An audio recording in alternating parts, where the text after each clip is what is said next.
When you think of Coca-Cola today, you probably picture a red can, some ice cubes clinking in a glass, and that familiar fizzy sweetness. But back in the late 19th century, Coke wasn't just a refreshing drink. It actually contained a small amount of cocaine. Yes, the very same stimulant we associate with illegal drug use today. It sounds shocking, even absurd, but the story is deeply tied to medicine, marketing, and how society viewed substances at the time. So, how did one of the world's most popular soft drinks end up starting its life as something much closer to a pharmacy tonic than a soda? Today, let's walk through the surprising history of Coca-Cola's early ingredients, why cocaine was once considered a perfectly acceptable addition, and how public opinion and science eventually forced the brand to change its formula. Right here, on History of Simple Things.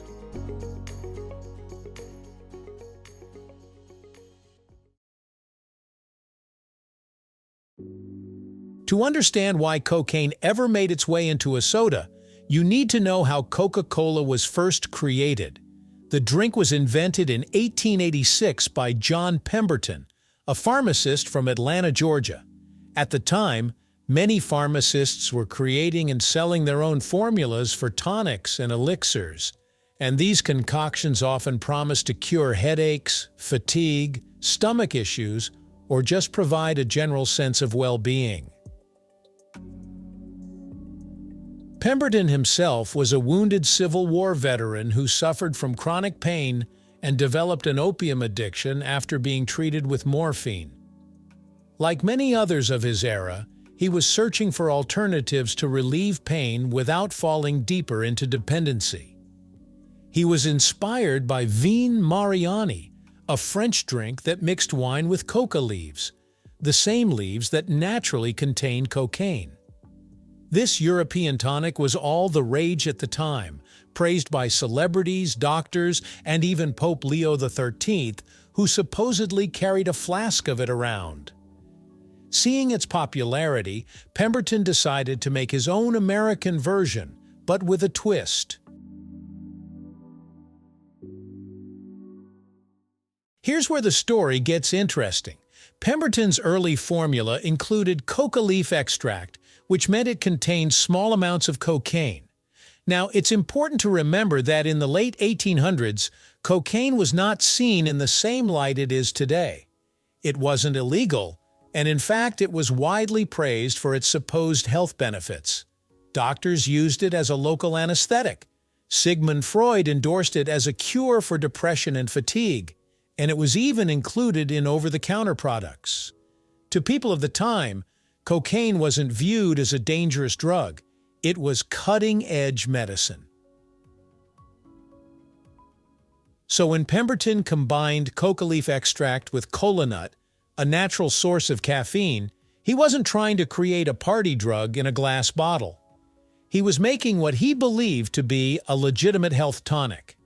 The name Coca-Cola itself was a nod to its two key ingredients, coca from the coca leaf and cola from the cola nut.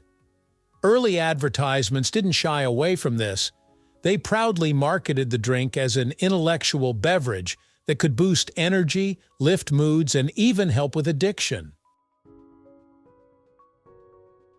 In the late 19th century, the lines between medicine and recreation were blurry. Pharmacies sold tinctures and tonics that often contained alcohol, opiates, or stimulants, and nobody thought twice about it. Coca-Cola fit right into that world.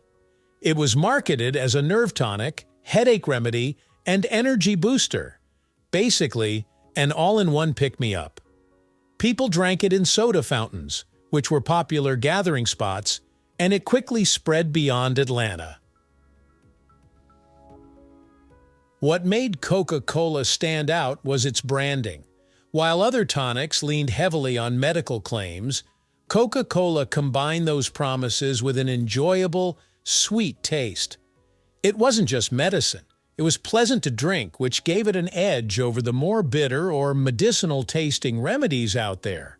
The fact that it had a stimulant like cocaine in it wasn't just accepted, it was actually a selling point.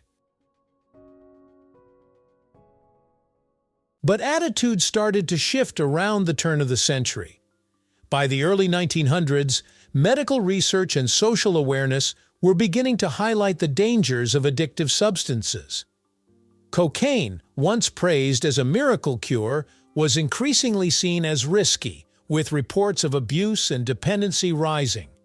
At the same time, there was growing public pressure to regulate food and medicine more strictly.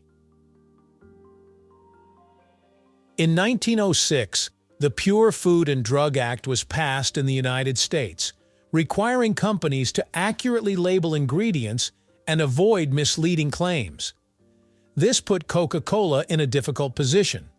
The company had built its name around an ingredient that was quickly gaining a bad reputation.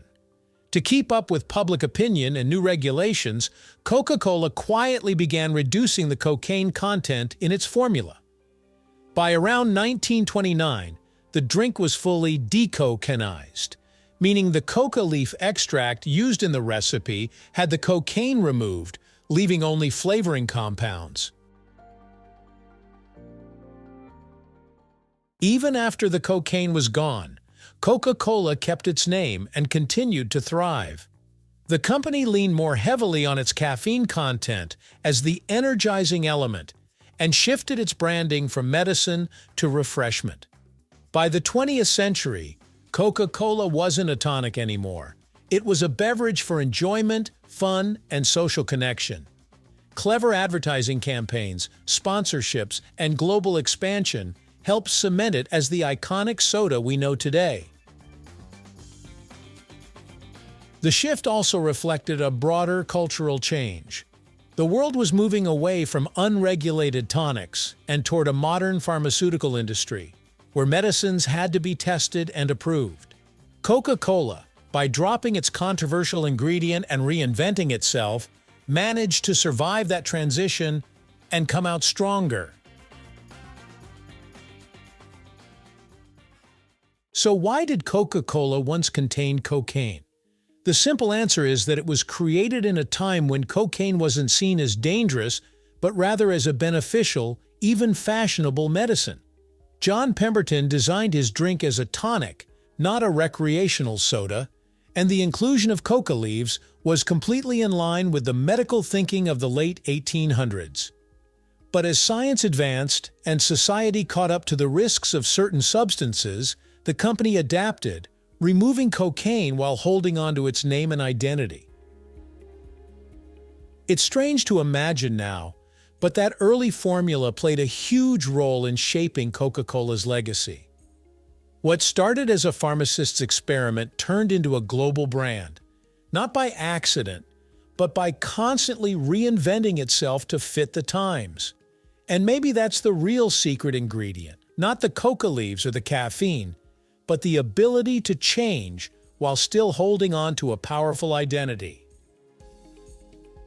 Thank you for watching. If you have suggestions for our next video, feel free to share them in the comments below. We'll be sure to give you an acknowledgement for your contribution. If you enjoyed this video, please check out our other bingeable channels. Thank you for joining us on this journey through the history of simple things. Don't forget to like, subscribe, and stay tuned for more stories woven through the smallest details.